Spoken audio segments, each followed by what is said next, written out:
Unfortunately, I had to turn the volume down because as I was walking through Hobby Lobby, I noticed that they were playing music, and I don't need them playing around with my monetization on YouTube. So I just decided to do a voiceover. But anyway, anybody else walk around Hobby Lobby and just look at the different ideas and crafts they have? That's just me. Anyway, so I made it to the aisle with the sublimation blanks, and I wanted to show you something else in addition to mouse pads that you could start with if you are just getting started with sublimation. They have those nice size zipper pouches, but they have a big collection of sublimation blanks. And even though I was really just there to get one more pack of the mouse pads, of course I cannot just look and leave. I have to look at everything before I leave. So I did find the mouse pads. They have them round and they have the rectangular ones. If you're just getting started, I highly suggest starting with the rectangular mouse pads and not the round ones. So they're on the bottom shelf in this Hobby Lobby, and they might not be in the same place, just depending on which location you visit. Okay, so let's go on with the video. Hello everyone, and welcome to Crafting with Delonda. It's me again, Delonda, and thank you so much for joining me today. Today I am going to show you the easiest, most beginner-friendly sublimation project of all time. I used to think that it was those coasters, the Cricut coasters. I changed my mind about that. It's mouse pads. And depending on when you're watching this video, if you're watching this May 26, 2026, today is a very special day for me. Today, my trademark was officially registered with the USPTO. I'm super excited about that. And so since it's now registered, I removed the TM and I added the R. So I'm going to make myself a mouse pad. I'm also making one for my brother, and I'm making one for my sister-in-law, and I want to show you the full process. Now, at the end of this video, if you're anything like me, YouTube has been playing around with the like button and they've moved it. Okay, so if you're watching from a phone, you might have to turn your phone sideways in order to find that thumbs up. Please go ahead and give me a thumbs up if you find this helpful. And also like it and hype it. Like it, hype, and do the things. All right. Stay tuned to the end so you can do, if you find it helpful, do the things. Like, hype, subscribe, and all of that. Turn on the notifications. Now, without further ado, let's get started. The materials I use for this tutorial include Cricut Design Space. I use this 2-pack of mouse pads that I purchased from Hobby Lobby. $2.99, and they come in a pack of 2. This is one that I'm sublimating in this tutorial, and it's gorgeous. I mean, look at the colors.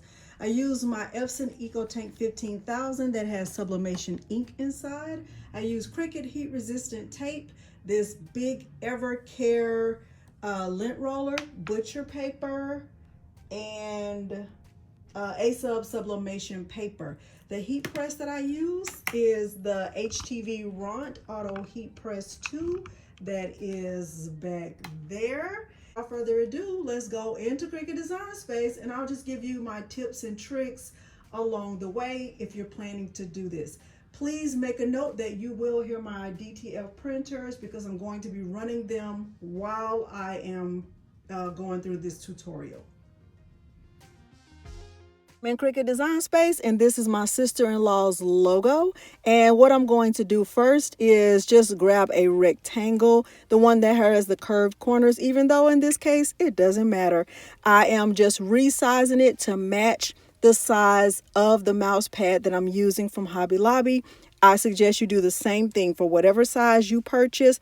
Make your template match. Once I have the size the way I want it, of course I had to unlock the proportions, but once I had the size the way I wanted it, I made sure that her logo would fit inside the rectangle, and then I uploaded my brother's logo and I followed the same process.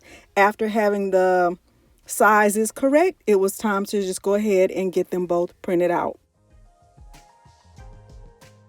Now here we are on the Make It screen basically, and I'm just going to make sure they're positioned in the center of the page. And I'm not letting my Cricut cut this, so this part really doesn't matter.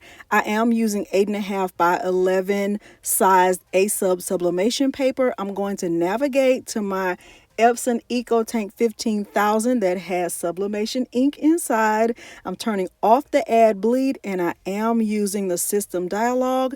Everything I'll do from here will be back on the camera. Make sure to mirror your images though.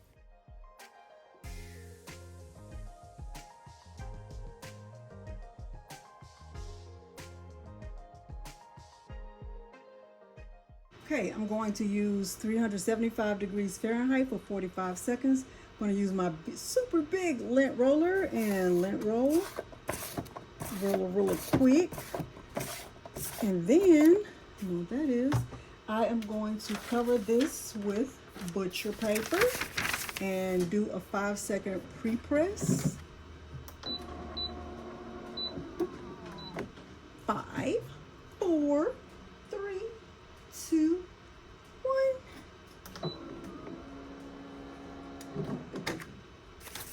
Now I am going to get my image, which I have ripped the edges away from, and I have tape on it already. I'm going to just tape it down in the middle as good as I can. Careful, careful. And I'm going to cover it again with that same butcher paper. And I'm going to press this on 375 for 45 seconds. BRB is opened up. Let's go back over to the table so we can see the finished product. All right, we're at the table and let me show you how my sister-in-law's, look at that. Look at how good that looks. Now, I have to be honest and tell you that I was quite impressed with these Hobby Lobby mouse pads. They are really, really thick and no kidding, better quality than the mouse pads that I purchased from Amazon. They're just thicker. This one is the one I made for my brother. I did make a YouTube short just showing the full process once again. And in a second, I'm going to show you one item from Hobby Lobby that I don't suggest using if you're just getting started. And I'm also going to show you how my new mouse pad sublimated with this process. Now, while I was in Hobby Lobby, I found these heart-shaped sublimation puzzles, and I would not suggest starting with these if you're just getting started with sublimation. Hopefully you have found this helpful. If you did, don't forget to do the things: like the video, hype the video, subscribe to my channel, and turn on the bell for notifications because I do upload new content every single week. Thank you so much for joining me today, and thanks for watching. Bye.